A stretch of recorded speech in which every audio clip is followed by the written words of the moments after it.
भाजपची साथ सोडलेल्या ठाकरेंना पुन्हा भाजपसोबत जायचं आहे का? हा प्रश्न उपस्थित झालाय शिंदेंच्या शिवसेनेचे संजय शिरसाट यांच्या वक्तव्यामुळे। शिरसाटांचा दावा खरा मानला तर ठाकरेंना सत्तेत परतण्याची इच्छा आहे, पण थेट दिल्लीहूनच त्यांना रेड सिग्नल दाखवण्यात आलाय। एकीकडे शिंदेंच्या नाराजीची चर्चा असताना शिरसाटांनी या विषयाला हात घातल्यानं उलटसुलट चर्चांना सुरुवात झाली। ठाकरे मवी अशी काडीमोड घेण्याच्या तयारीत आहेत का, हाही प्रश्न उपस्थित झालाय।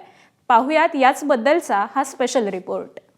उभटा गटाला आम्ही जेव्हा उठाव केला त्या दिवसापासून त्यांना भाजपबरोबर जायचं।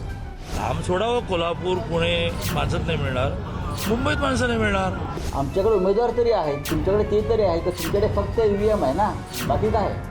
उद्धव ठाकरेंनी भाजपची साथ सोडून 5 वर्ष उलटून गेली आहे। या 5 वर्षात महाराष्ट्राच्या राजकारणात जे नाट्य घडलं त्याला तोड नाही।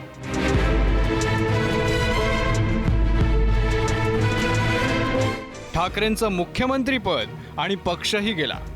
तो ज्यांच्यामुळे गेला त्या शिंदेंमागे ताकद महाशक्तीची असल्याचा आरोप होतोय। पण त्याच ठाकरेंनी पुन्हा भाजपसोबत जाण्यासाठी आकाश पाताळ एक केल्याचा आरोप शिंदेंच्या शिलेदारानं केला।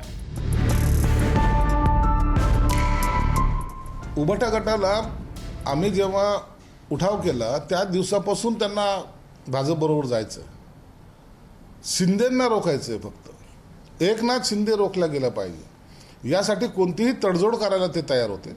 परंतु शिंदे साहेबांनी केलेली हिंमत ही मोदी साहेबांना माहिती होती, अमित शाह साहेबांना माहीत होती।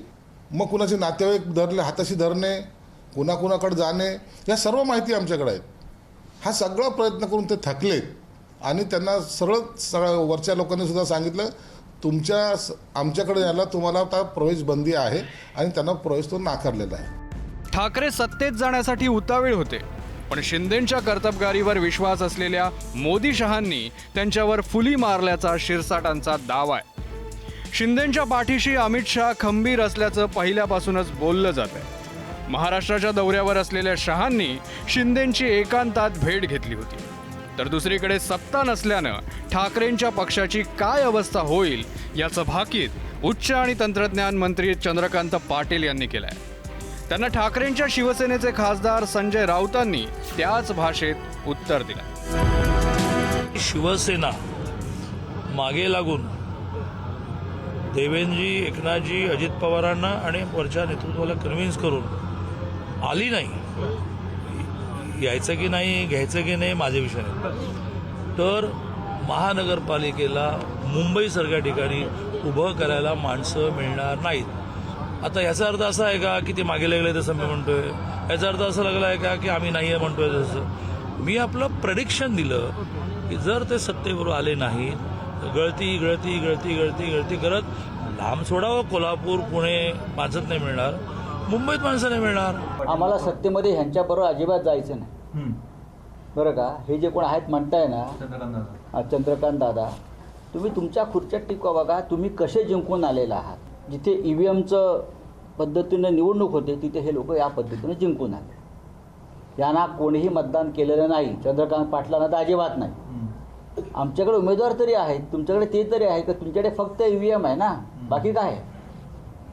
तुमच्याकडे फक्त ईव्हीएम आणि पैसा आहे, आणि जोपर्यंत पैसा आहे तोपर्यंत ही तुमच्या आसपासची भूतं तुमच्या भोवती नाचत राहतील।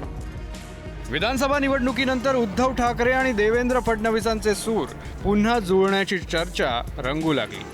आपल्याला बदल्याचं राजकारण करायचं नाही असं फडणवीसांनी मुख्यमंत्री पदाची सूत्र हाती घेताच सांगितलं, आणि त्यानंतर ठाकरे आणि फडणवीस यांच्यातला विधानसभा निवडणुकीतला टोकाचा संघर्ष निवळत असल्याचं पाहायला मिळू लागलं।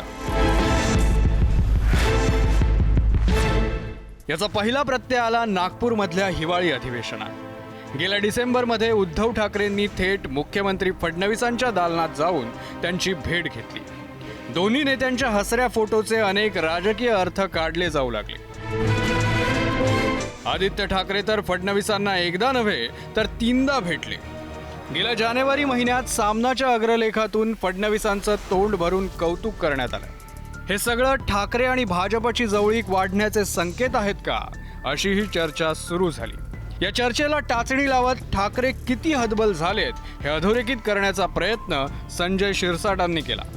याकडे ठाकरेंचे महाविकास आघाडीतले सोबती कसं पाहतात तेही पाहूया. बघा, मला त्या विषयावरती चर्चा करायची नाही. तो विषय काँग्रेस पक्षाचा नाही.